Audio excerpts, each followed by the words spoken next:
Assalamualaikum warahmatullahi wabarakatuh. Shalom, Om Swastiastu, Namo Buddhaya, Salam Kebajikan untuk kita semua. Halo teman-teman semua. Perkenalkan, saya Reva Ganesha, selaku Master of Ceremony sekaligus moderator yang akan memandu jalannya acara kali ini. Dan ada Ibu Anggit Sukmawati MPSI Psikolog, selaku narasumber acara kali ini, yaitu sebagai manajer divisi klinik di Pusat Inovasi Psikologi Universitas Padjadjaran atau PIP Unpad. Nah, bagi teman-teman yang baru saja menyaksikan video ini, teman-teman dapat mengetahui mengenai apa itu PIP dan profil mengenai Ibu Anggit di video sebelumnya mengenai apa yang dimaksud dengan kesehatan mental.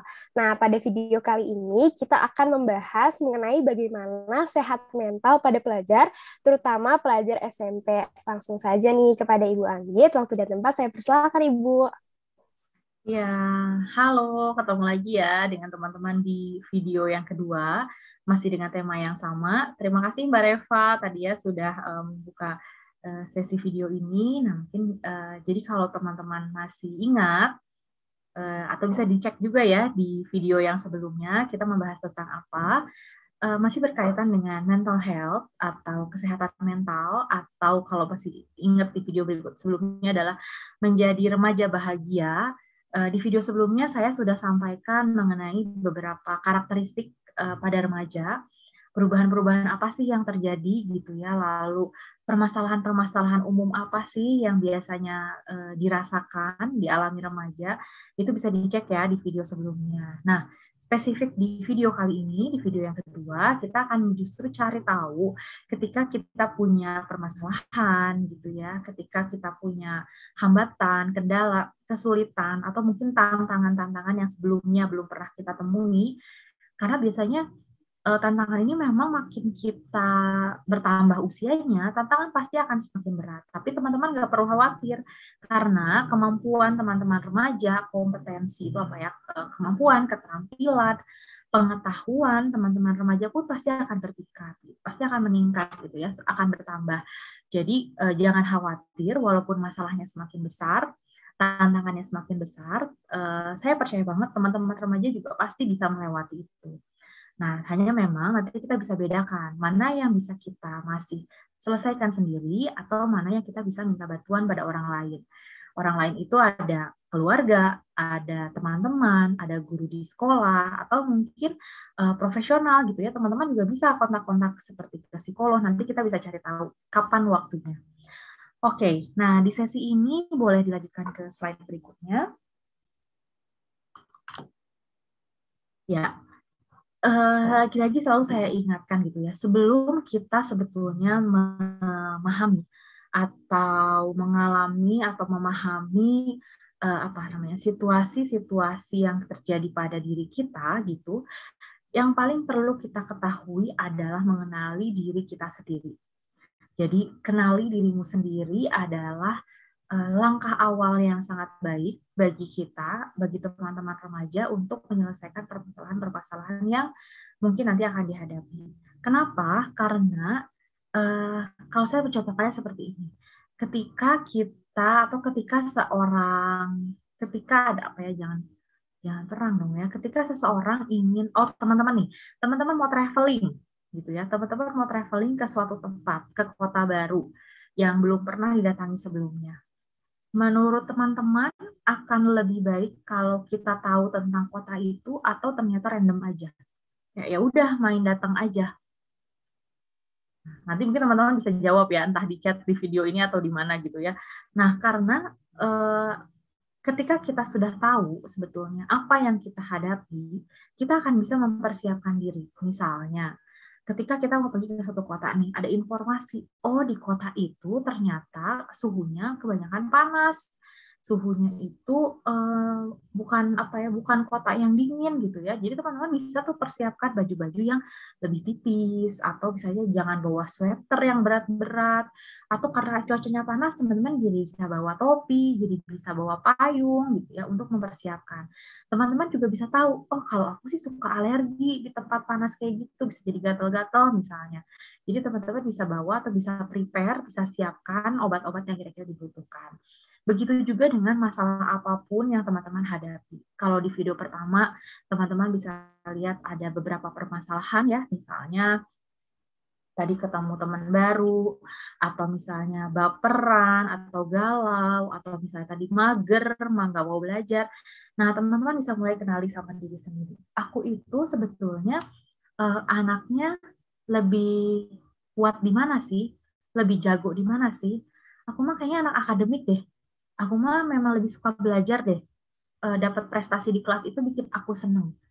Nah, berarti teman-teman bisa bisa setidaknya mengenali, oh, aku tuh memang anaknya anak belajar banget ya. Atau ada yang bilang, ya aku sih belajar emang nggak bagus-bagus banget, tapi aku tuh jago olahraga loh. Misalnya, aku tuh kalau pelajaran olahraga, mau itu olahraganya apapun, mau di laut, mau di darat, misalnya, atau mau senam, mau apa tuh namanya, senam lantai, mau berenang, bola, basket, aku pasti jagoan. Nah, itu juga kita bisa bisa kasih catatan, oh berarti aku tuh anaknya memang anak olahraga banget ya gitu. Atau aku memang nggak jago di kelas, aku nggak terlalu pintar, biasa aja. Aku juga nggak jago olahraga, tapi aku tuh anaknya seni banget. Kalau gilirannya seni musik, mau alat musiknya apa, aku pasti belajarnya cepet gitu ya. Atau aku nggak pernah les gambar, tapi dengan mudah menggambar sesuatu yang ada di pikiran aku. Nah, itu dengan teman-teman mengenali diri sendiri, teman-teman jadi bisa lebih kenal sebetulnya potensi atau kekuatan apa yang teman-teman miliki gitu untuk bisa menghadapi berbagai situasi yang akan teman-teman temui, baik itu di sekolah, di rumah, atau di lingkup pertemanan gitu. Jadi kenali dirimu sendiri. Gimana caranya misalnya tadi? Gimana sih caranya? Coba teman-teman tanya sama diri teman-teman sendiri. Apa sih yang aku sukai? Bisa mulai dari pelajaran di sekolah. Kalau di sekolah paling semangat tuh belajar apa sih? Apa mata pelajaran yang dari kecil pasti selalu aku suka? Matematika kah? Olahraga atau seni musik gitu ya tadi, atau bahasa? Itu bisa jadi salah satu pertanyaan acuan, guidance gitu ya. Atau berikutnya nih, apa sih yang membuat aku bersemangat? Nah, coba teman-teman hayati. Biasanya dari seminggu terakhir aja, atau dari sebulan terakhir aja, faktor-faktor apa sih yang bikin kita bersemangat? Ternyata aku tuh tipenya harus dipuji dulu, harus dikasih apresiasi dulu, baru tuh aku makin semangat. Atau ada yang kalau belajarnya sama teman-teman, atau kalau kegiatannya sama teman-teman, mau apapun itu kegiatannya, aku pasti semangat. Atau ada yang misalnya aku tuh harus tahu dulu target aku apa, harus dikasih deadline dulu, batas waktu tugasnya kapan, baru bisa ngebut. Gitu. Itu ada juga. Jadi macam-macam. Karena tiap orang, tiap remaja itu akan punya karakteristik yang berbeda-beda. Dan nggak pernah ada yang salah. Jadi jangan pernah khawatir kalau misalnya, kenapa ya aku mah kok kayaknya kalau belajar sendiri itu malah jadi nggak semangat, harus sama teman-teman. Yang penting teman-teman kenali dulu, bisa buat catatan dulu tentang diri sendiri. Oh, aku tuh orangnya kayak gini.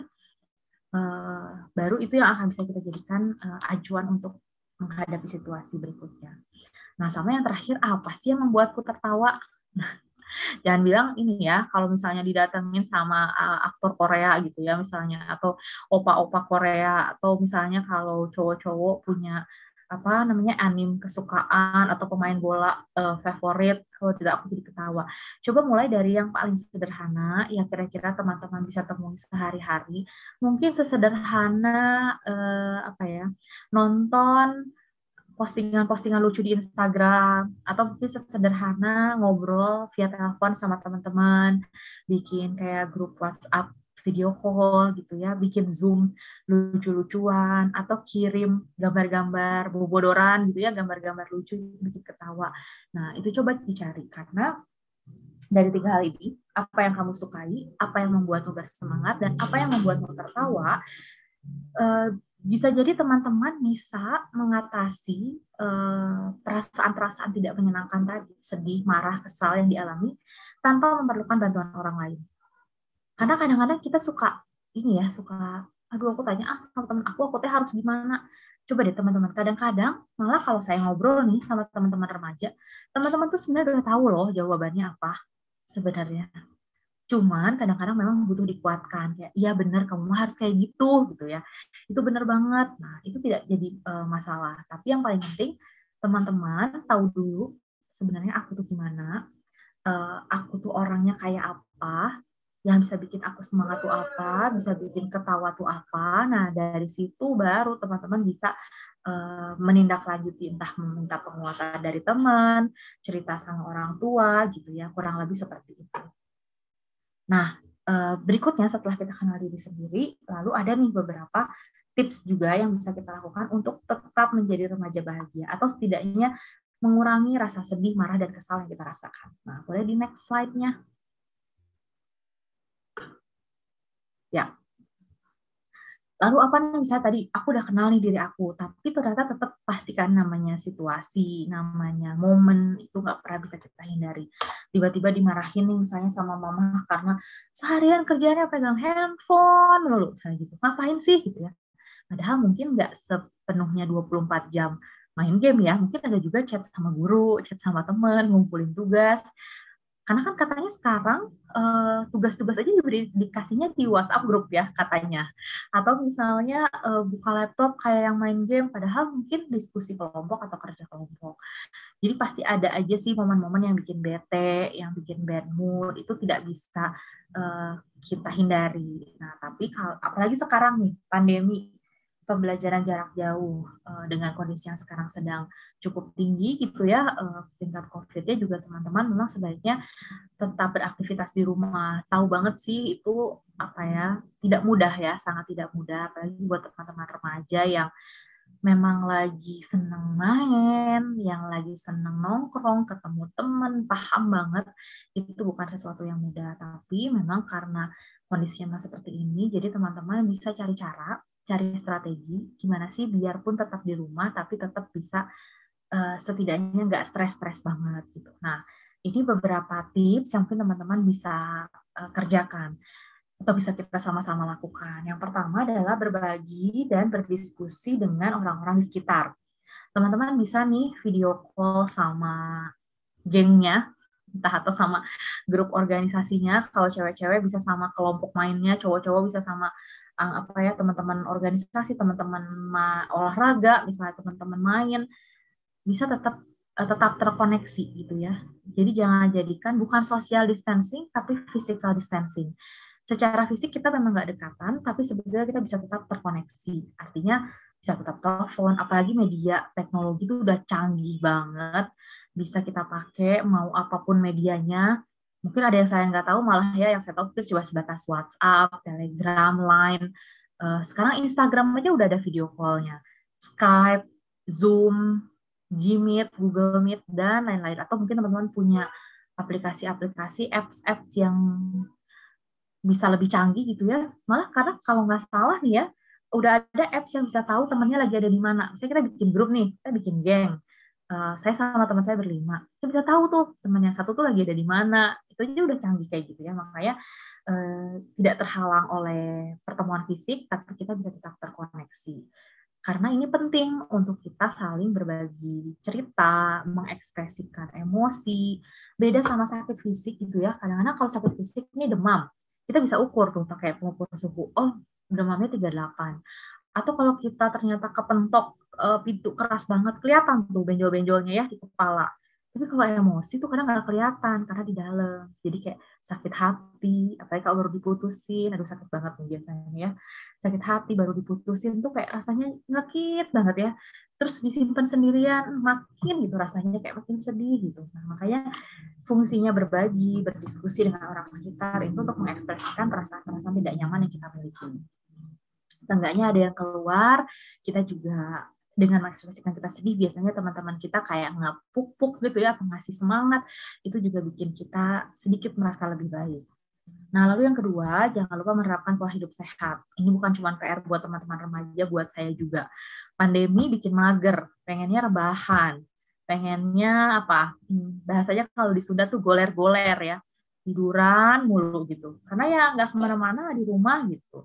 Tapi kita tetap perlu bergerak, teman-teman. Kita tetap perlu menerapkan pola hidup sehat, perhatikan asupan nutrisi, tidurnya juga nggak mudah. Buat saya sendiri, sejujurnya itu tidak mudah. Saya kadang pengen tidur jam 10, taruh handphone. Tapi begitu pegang handphone, lihat YouTube, lihat Instagram, bablas deh tuh sampai jam 12, setengah 1. Karena kan mungkin hiburan kita atau refreshing kita di masa pandemi ini gadget ya. Nah, tapi yang penting teman-teman pastikan tidurnya tidak kurang. Tetap tidur jam 12 misalnya, tapi masih punya waktu sekitar 5-6 jam tidur cukup gitu. Menerapkan pola hidup sehat atau memungkinkan olahraga atau bergerak itu akan sangat baik buat teman-teman remaja. Lalu melakukan kegiatan yang menenangkan. Nggak sedikit loh teman-teman remaja juga yang cukup terdampak gitu ya. Bukan cuma orang tua kok yang cemas dengan kondisi pandemi. Kita lihat di media-media sosial, di WhatsApp, cukup banyak berita-berita duka gitu ya, dengan kasus COVID yang makin tinggi. Pasti ada perasaan-perasaan cemas. Belum tentang masalah remajanya, masalah di sekarang secara umum pun jadi sesuatu yang bisa bikin kita cemas. Jadi lakukanlah kegiatan-kegiatan yang menenangkan. Apa sih kegiatan menenang itu? Macam-macam. Kalau tadi teman-teman udah kenali diri sendiri, paling tahu apa yang bisa bikin aku lebih tenang gitu, bisa aja teman-teman saya dengerin musik atau ngegambar, mewarnai loh. Nggak kayak anak TK kok. Saya aja di umur-umur segini masih suka tuh mewarnai, bikin journaling. Teman-teman SMP yang punya buku-buku diary, buku-buku agenda tuh bisa melakukan itu.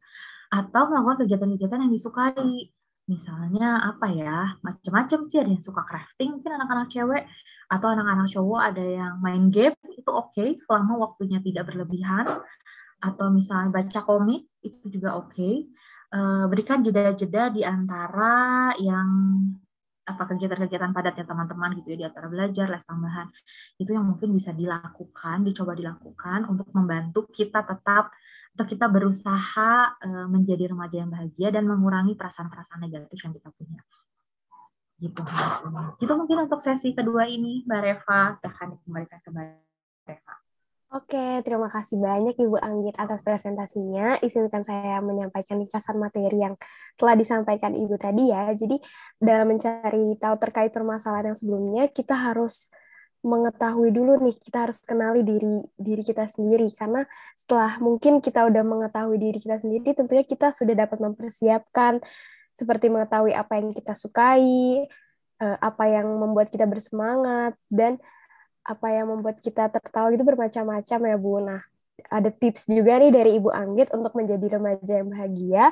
Apalagi sekarang juga berada di masa pandemi ini ya Bu, kita tuh bisa berbagi dan berdiskusi dengan orang-orang di sekitar, seperti video call dan memanfaatkan platform-platform online. Nah, selanjutnya juga menerapkan pola hidup sehat, tetap harus olahraga biar pikirannya fresh. Dan selanjutnya melakukan kegiatan-kegiatan yang menenangkan, bisa bermain game, bisa mendengarkan musik juga, dan melakukan kegiatan-kegiatan yang disukai. Terima kasih banyak saya ucapkan kepada Ibu Anggit Sukmawati, MPSI Psikolog, selaku narasumber yang telah meluangkan waktunya dan menyampaikan materi-materi terkait sehat mental pada pelajar, terutama pelajar SMP. Semoga materi yang disampaikan Ibu Anggit pada video kali ini dapat menambah pengetahuan teman-teman penonton. Nah, jangan lupa ya untuk menonton video lainnya dengan topik apa yang dimaksud dengan kesehatan mental dan video mengenai apa yang dapat dijadikan patokan untuk cari tahu kapan perlu datang ke psikolog atau psikiater. Sampai jumpa di lain kesempatan, teman-teman semua.